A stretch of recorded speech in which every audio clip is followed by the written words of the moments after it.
حرز جواد ہمارے بڑے علماء سب پہنتے ہیں، رہبر معظم بھی حرز جواد کو اکثر پہنتے ہیں. اور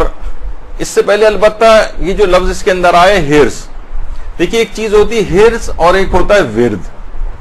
ورد میں اور حرز میں فرق ہے. ورد ہوتا ہے کوئی بھی ذکر یا کوئی بھی آیت جسے مسلسل دہرایا جائے، اسے کہتے ہیں ورد. لیکن حرز جو ہے مثلا نظر بد سے بچنے کے لیے، نقصان سے بچنے کے لیے کوئی ذکر یا دعا کو ہر وقت اپنے ساتھ رکھنا، چاہے وہ انگوٹھی میں رکھنا، چاہے وہ لاکٹ میں رکھنا یا اپنے ہاتھ کے اوپر باندھنا، اس کو حرز کہا جاتا ہے، یا جسے تعویذ بھی کہہ سکتے ہیں.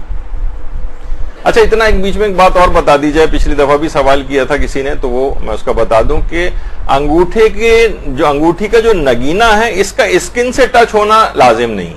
ہاتھ میں پہنا ہو، ضروری نہیں کہ کھال سے مسلسل ٹچ بھی ہوتا رہے، بس وہ بھی کافی فوائد دلوا دیتا ہے. تو اگر کوئی ذکر یا چیز ہو تو اسے حرز کہتے ہیں، اور کوئی دعا ہو تو اس کو تعویذ کہا جاتا ہے. اور حرز جواد جو ہے وہ باقاعدہ اس کے متعلق جو روایت ہے، ہمارے جو ایک عالم گزرے ابن طاؤس، انہوں نے محج الدعوات کے اندر جو ان کی کتاب ہے اس کے اندر پورا وہ واقعہ بھی نقل کیا ہے کہ جو ہمارے امام محمد تقی علیہ السلام کی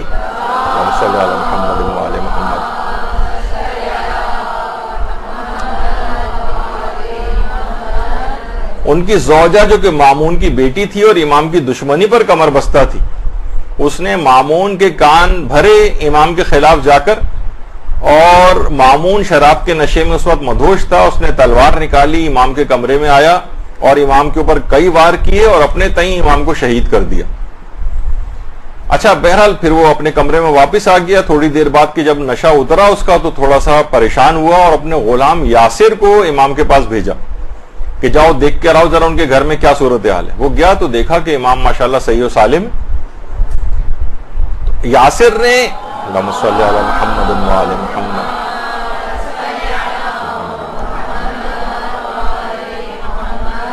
اچھا اس کا خاص غلام تھا. اس نے کہا کہ یہ کیسے ممکن ہو سکتا ہے کہ تلوار سے وار کی ہوں لیکن اتنے زیادہ یعنی کاری وار نہ ہوئے ہوں. اس نے بہانے سے کہا کہ امام اگر آپ اپنا یہ لباس جو آپ نے پہنا ہوا ہے اگر یہ مجھے تبرک کے طور پر آپ عنایت فرماتے ہیں تو بڑی مہربانی ہوگی. امام ظاہر کریم ابن کریم خاندان والے، انہوں نے جو ہے اپنا اوپری لباس اتارا اور اس کو دیا. تو یاسر دیکھ کر حیران ہو گیا کہ کسی بھی زخم کا کوئی ایک نشان بھی امام کے جسم کے اوپر نہیں تھا. اچھا اب یہ غلام یاسر جیسے جا کر مامون کو ساری صورتحال بتائی، اور کچھ دن کے بعد جب مامون سے خود امام کی ملاقات ہوئی تو امام علیہ السلام نے مامون کو بھی یہ بات بتائی کہ میرے پاس ایک حرز تھا کہ جس نے میری حفاظت کی تھی، اور یہی جو ہے حرز یہ اللہ کے نام ہے اس کے اندر. اور یہ خاص حرز ایک تو تھوڑا سا تفصیلی بھی ہے، اور ایک کم سے کم یہ والا حرز جو کہ مفاتیح الجنان کے اندر بھی ہے، یہ تو انسان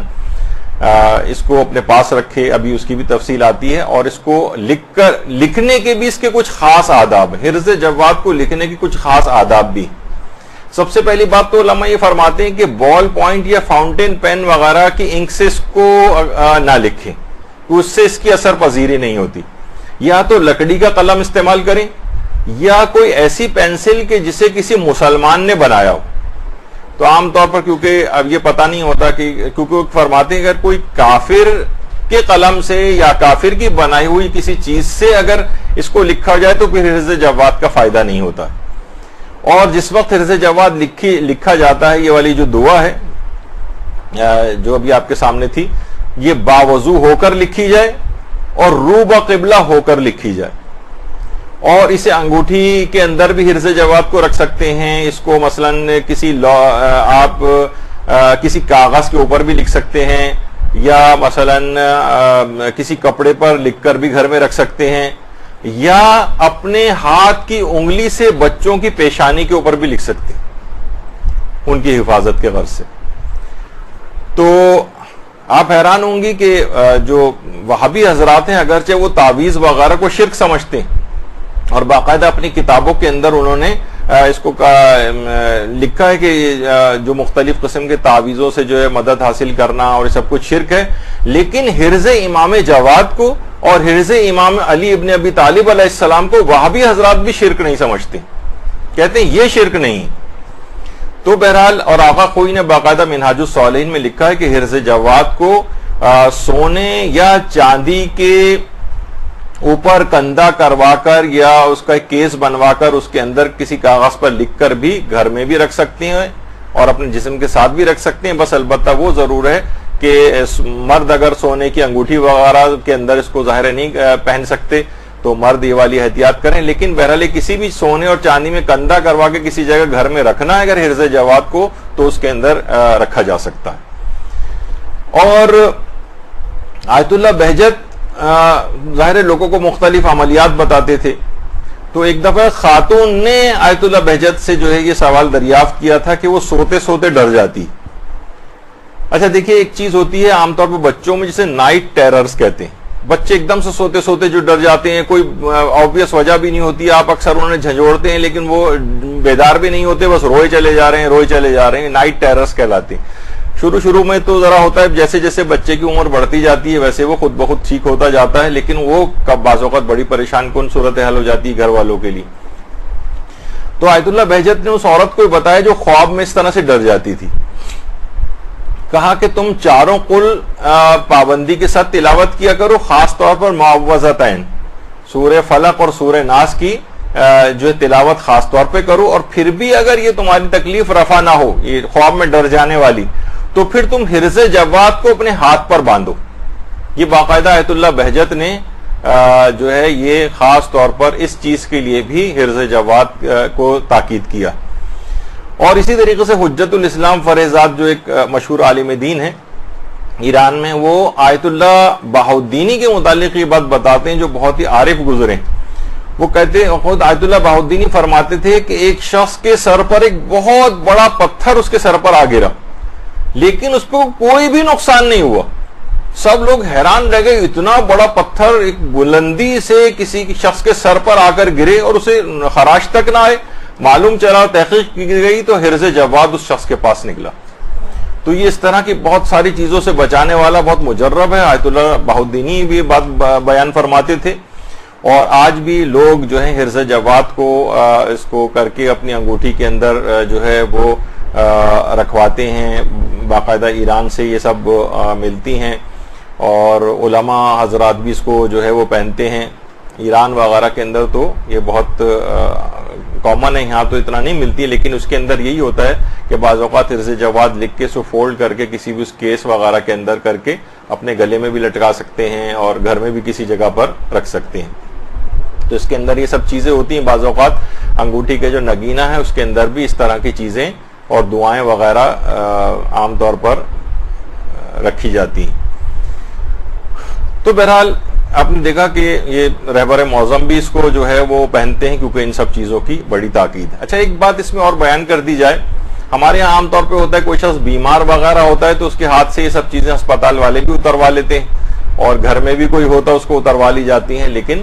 علماء حضرات جو ان چیزوں کی اہمیت سے واقف ہیں کہ بیماری کی حالت میں بھی یہ سب چیزیں بہت فائدہ پہنچاتی ہیں۔ آیت اللہ ہاشمی شاہرودی یہ جب بیمار ہوئے تھے تو اس وقت بھی ان کے ہاتھ میں اس طرح سے عقیق کی انگوٹھی رہا کرتی تھی۔ تو اور یہ سب چیزیں جو ہیں ان کے جو اثرات اور اس کے اعتبار سے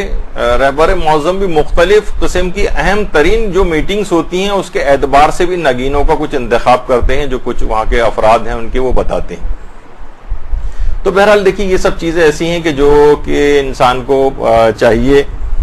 کہ وہ دیکھے